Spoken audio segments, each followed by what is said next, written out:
¿Deben usar velo las mujeres cristianas? 1 Corintios 11, 3 al 15. Respuesta. Respecto a este pasaje, voy a evitar cuidadosamente poner en el mismo enseñanzas personales o que no contiene. Notemos primero que el asunto de que se trata es más bien local que general, un episodio en la iglesia de Corinto, que se trata más bien de una costumbre y no de una doctrina, de llamar al orden a algunos desordenados, que de dictar reglas futuras para las iglesias. Vamos al grano. El contexto del pasaje es la sumisión a la orden dada por Dios y al escalafón de mando. El velo en la cabeza de una mujer es utilizado como una ilustración del orden, gobierno y autoridad de Dios. El versículo clave de este pasaje es 1 Corintios 11, 3, pero quiero que sepáis que Cristo es la cabeza de todo varón, y el varón es la cabeza de la mujer, y Dios la cabeza de Cristo.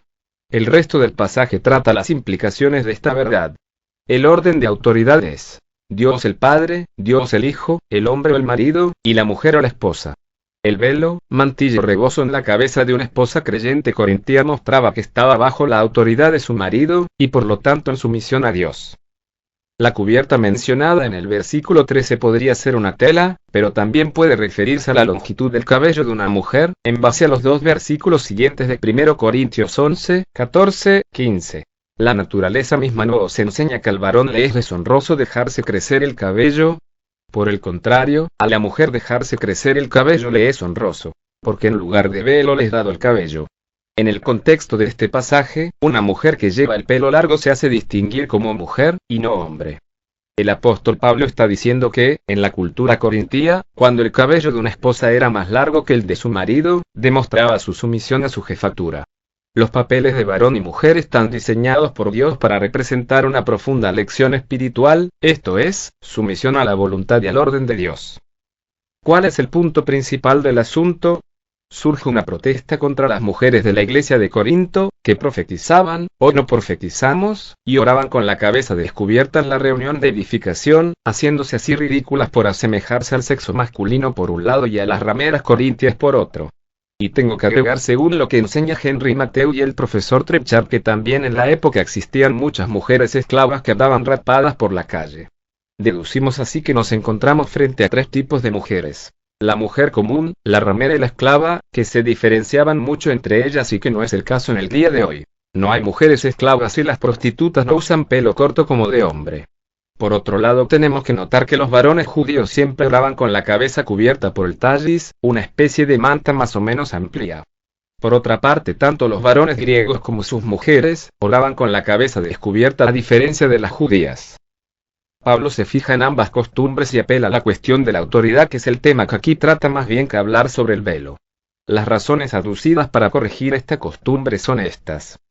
Primero, en el orden divino, la mujer viene después del hombre y le conviene tener la cabeza cubierta con su cabello más largo que el del hombre para diferenciarse de él, en señal de sumisión a su cabeza, que es su esposo verso 3 al 5 y 7. En el griego la palabra cabeza o kepale tiene dos significados diferentes, una para la cabeza como parte superior del cuerpo y otra en sentido figurado en lo que a autoridad se refiere.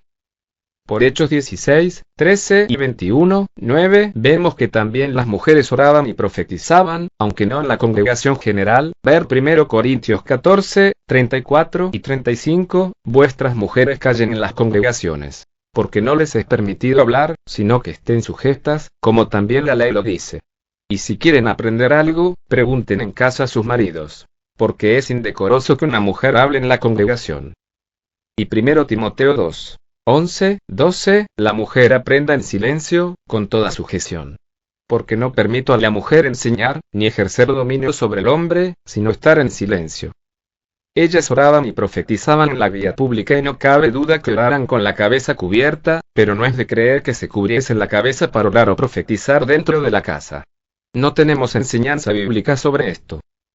Cuando Pablo dice en el verso 5, lo mismo es que si se hubiese rapado se refiere a que en la vía pública circulaban mujeres de mala fama, que iban descubiertas y las esclavas que iban rapadas, además de las otras mujeres comunes que andaban cubiertas, porque los orientales se cubren hasta en la calle.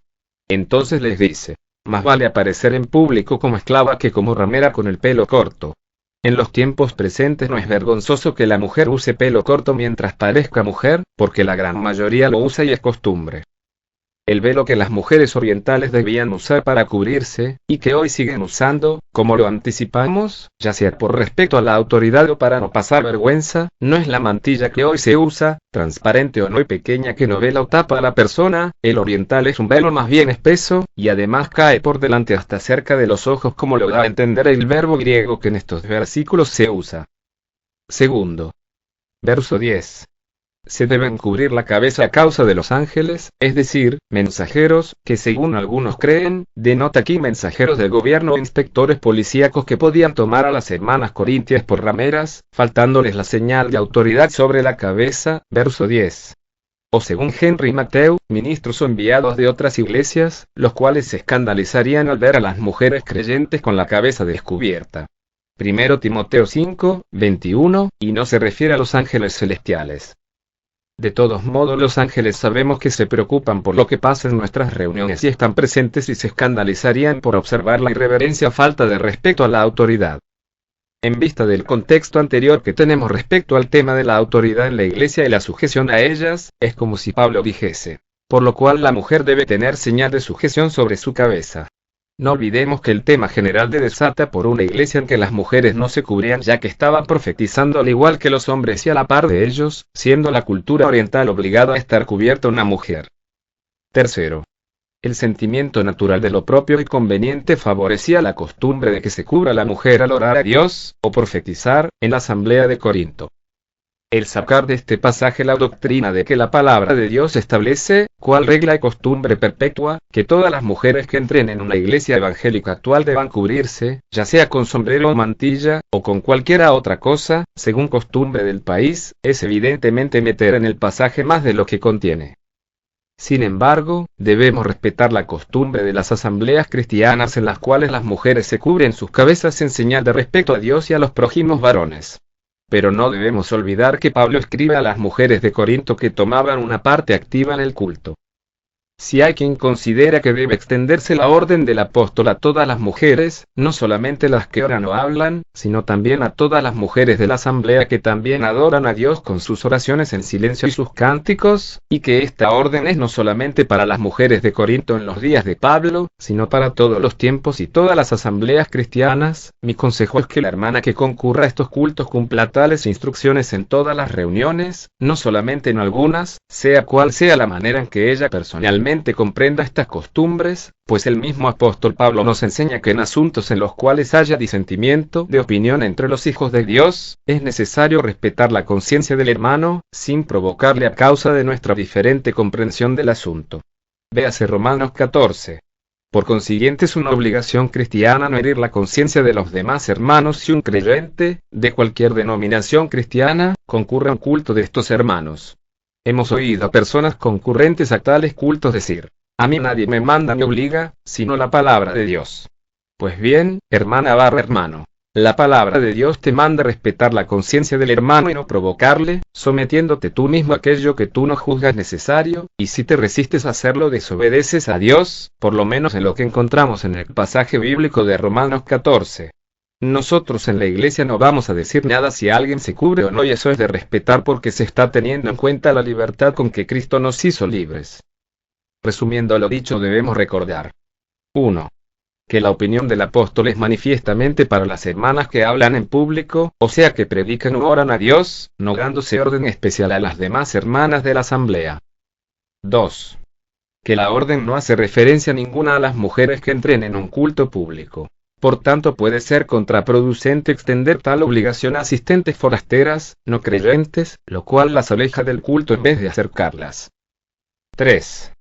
Que el pasaje, o por lo menos parte de él, se ocupa de un asunto puramente local, que no debe constituir motivo de disputa y discordia en la actualidad. 4. Que nos es necesario añadir a este pasaje, sea cual sea nuestra opinión sobre el mismo, los mandatos del mismo Señor y del apóstol Pablo, de amarnos unos a otros los creyentes hasta el punto de dejar aparte nuestras propias opiniones y gustos o interpretaciones y obedecer a Dios. Rubén Pellegrina.